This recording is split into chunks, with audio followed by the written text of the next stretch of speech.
problema, merong sagot na kay saya. Sa simpleng bagay may diskarte, laging handa, thinking everything. Kahit anong hamon, hindi uurong makista, tuloy-tuloy lang to. Dito sa vlog, sama ka na. Abot ang pangarap, basta pwede ka. Maski TV ka na nag-akiray, thinking everything, walang imposible. Sa channel, ikaw ay inspired, kaya natin to. Ayan, magandang araw guys. Ayan, February 14. Ayan, meron pumunta ditong customer sa shop at kumikislap daw yung kanyang washing machine. So hindi niya magamit dahil natatakot. At ito, pinunta natin sa bahay para ma-check up natin kung ano yung kumikislap na yan. So medyo kalawang yung mga screw. So pinais ko na lang. At sobra kalawang na. So papalitan na lang natin ang bago yun mamaya pag kung sakaling ipapagawa ni Madam. Ayan, so marami daw siya labahin. Kaya kailangan niya ngayon niyang magawa. So ayan, tanggal natin. Medyo nag-voice over ako dahil maingay yung mga bata. Nagsisigawan. So ito na, papakita ko sa inyo yung loob kung ano nangyari. Ito guys, oh. Ito yung mga ebidensya ng daga. Ayan, oh.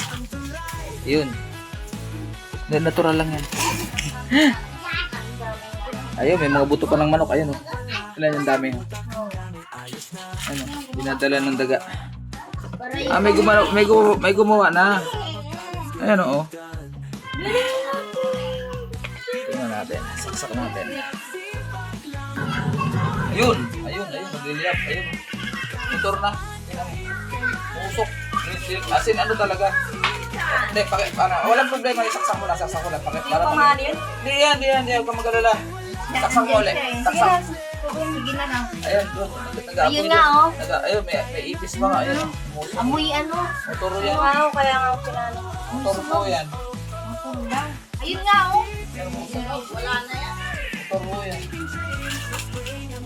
Umuusok dun guys. Ayun, nagliliyab dun sa may motor mismo sa ilalim. Ayun. Ayun, may mga ipis. Ayun, dami. Ayun, may ipis pang natira. Ayun, gumagalaw-galaw. Ayun. Liyab talaga, hindi kislap. Apoy. Ang motor is 950. Tapos, oh, yung Labor ka 300 na lang. Hindi na lang ako gawin ano. 200 yung, 100 yung labor. 150, 50 yung labor.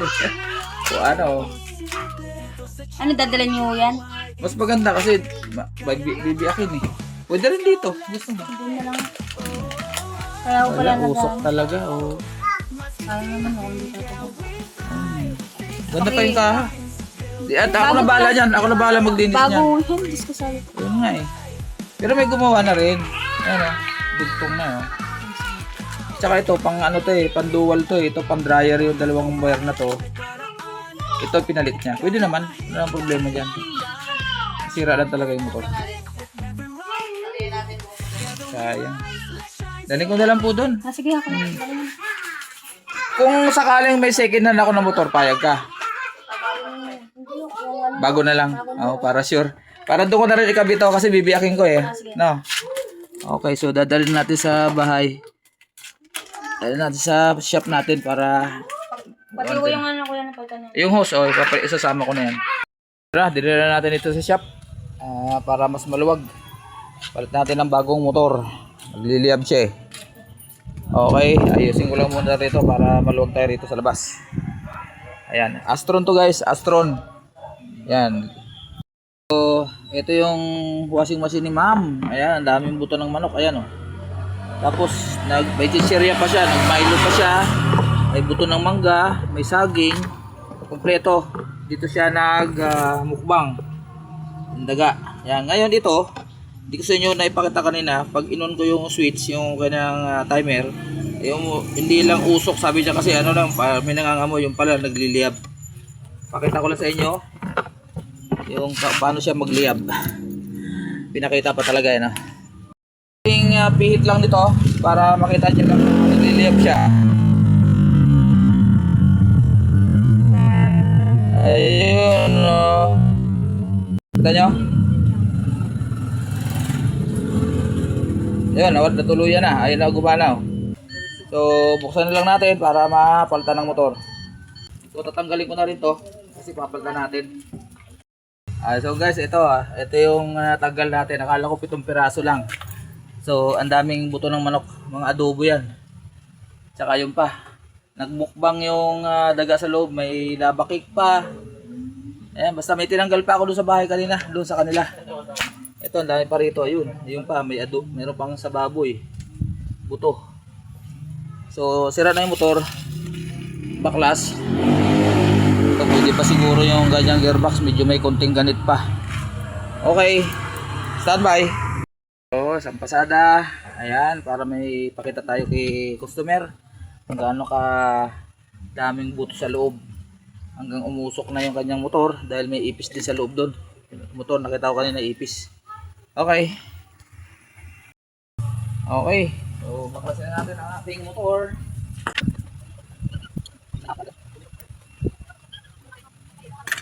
Okay. Ayun, may ipis pa. Ayun. Dito kanina may ipis pa. Nakita yun. Meron pa. Ayun guys. Oh. Ayun yung buntot. Yun.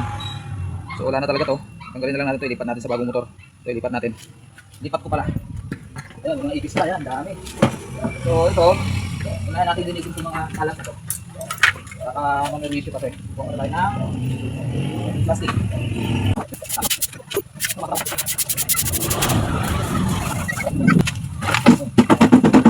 Tabi ko.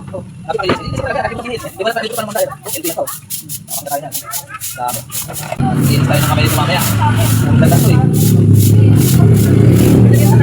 Ha? Yan ako muna. Ikunin ko muna. Dito lang natin. Pakita natin sa kanya ulit. Nakita namin kaya. Kunti lang eh. Bungad lang. Marami pa ako tinanggal doon sa bahay sa kanila.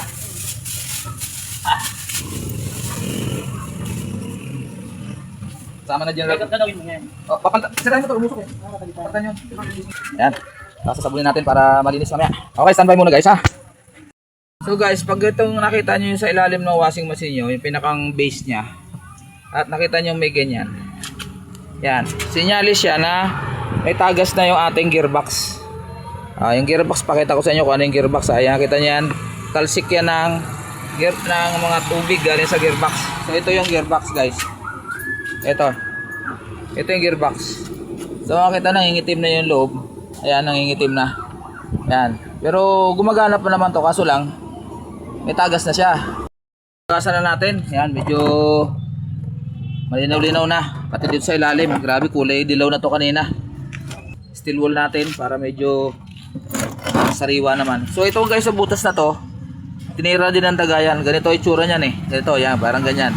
Diyan tumaan ng daga. Ayan o. So, meron ako sa kanya sinuggest na pang spray sa daga.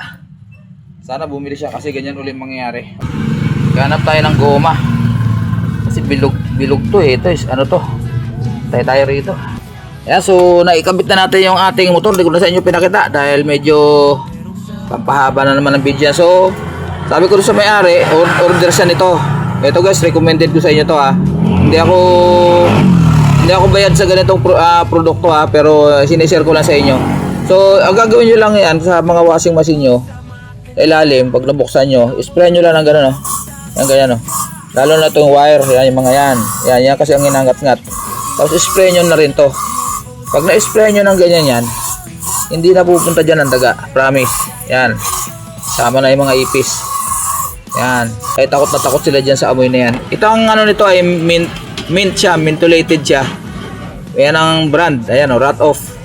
Marami sa Shopee, dati mahal to, 200 plus, ngayon may 100 plus na lang, 100 na lang, mga 99, depende, may nagpo-promo pa, buy one take one. So, recommended ko sa inyo yan. Ganyan ang bilhin nyo para sa mga appliances nyo, mga rep, ganito, rice cooker, mga microwave, kasi may mga wire yan.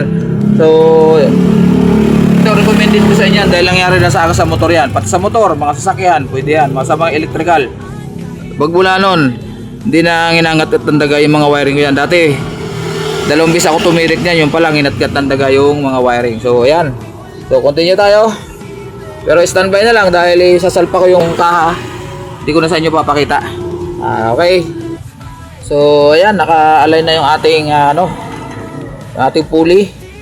to, tsaka dito sa gearbox. Kailangan kasi ano yan, align yan. So kanina nakababa, inangat ko ng konti para hindi mo persa yung belt. Ayan, so higpitan ko na lang to, tapos mag-wiring na tayo. Okay, so wiring naman tayo guys. Ayan, so ganito lang naman ang basic, ano lang naman to. So ito yung capacitor nya is 11, pero nung tinesting ko 9.6 na lang. So ang motor natin is 10 microfarad, so okay lang to, tama lang yan. Original to guys na capacitor. So may gumawa na dati, ang ginamit niya capacitor ay yung pang dual, pero pwede naman talaga yon. So sa capacitor syempre, so dito sa wiring, yung kulay ng wiring natin dito sa ating motor, ang common ay yung blue. So forward and reverse automatic yan, dalawang yan, yung red tsaka yellow.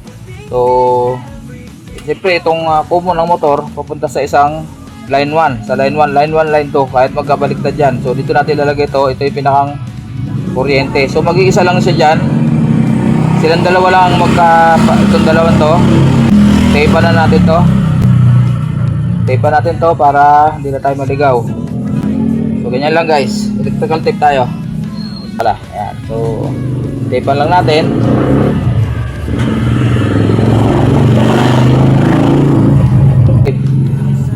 Ayan. Tapos pagdating naman dito sa forward and reverse ng galing sa motor, obligado dito yan sa dalawang ano na to. Itong kahit magkabaliktaran niya, walang polarity yan, kahit magkabaliktaran. So ito yung pula, dito na natin ilagay dahil pula to eh. Pero pwede rin blue yan dyan, walang problema. So may mga upload na naman tayo dyan, at saka maraming mga technician dyan na ganyan din ang gagawin. So ito dilaw, sa blue natin lagay. Wala namang problema yan sa color coding na yan. Pero sa spin drive motor, kailangan marunong tayo kung alam natin kung saan natin ikakabit. So putulan natin to, masyadong mahaba. Ito. So paano naman ang mangyayari dito? Ito yung galing sa itong kulay ano na yan, kulay brown na yan. Ito yung galing sa timer, was timer. So ang wire niyan ay tatlo.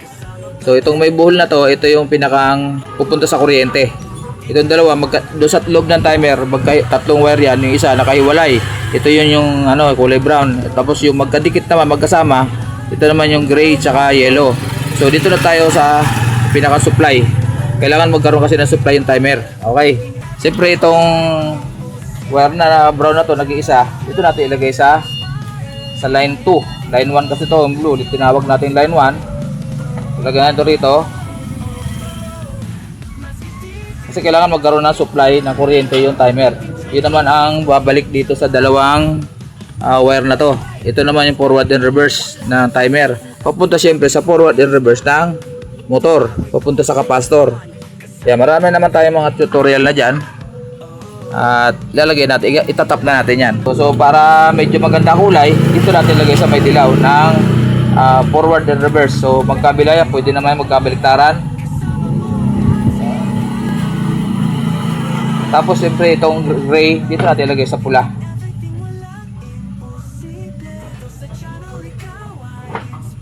Yan, so balutan na natin.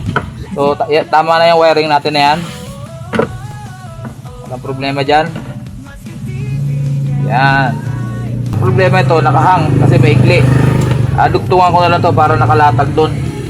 Pangit naman kung nakahang ngayon, oh. So sorry guys, nakalimutan ko. Dudugtungan nga pala natin itong capacitor na yung wire na capacitor. So ito na, na-wiringan na natin guys. Ayos na natin. So ulitin ko, yung wiring kanina sabi ko, yung line 1 napunta sa common ng motor, yung blue, common. Tapos yung line 2 napunta naman sa was timer. So yun na may buhol, may tanda. Dati nang gumawa may tanda yan. So dito naman sa forward and reverse, yung red and yellow, papunta naman yung isang yellow papunta sa forward and reverse ng timer. At siyempre ito, either dyan yung forward or reverse. Ito yung gray, papunta naman sa pula ng reverse ng wash motor. Tapos itong capacitor siyempre, yan. Marami naman yan, magiging tatlo lang naman sila. Tapos yung line 1, line 2, yan, magkaroon siyempre na supply yung timer. para magkaroon ng kuryente itong dalawa pagbabalik, para mag-reverse forward, reverse forward, reverse. So ito, tinalian ko na, tinaypan ko na pala. Ngayon, para balot natin ng konti itong mga dugtungan. Kailangan kasi ito hindi ito nababasa. Yan, lang, yan, natin balot. Yan, tapos na lang,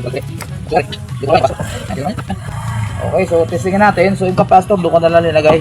Yan, oh. So ito na yung kanyang power cord. Salpak natin.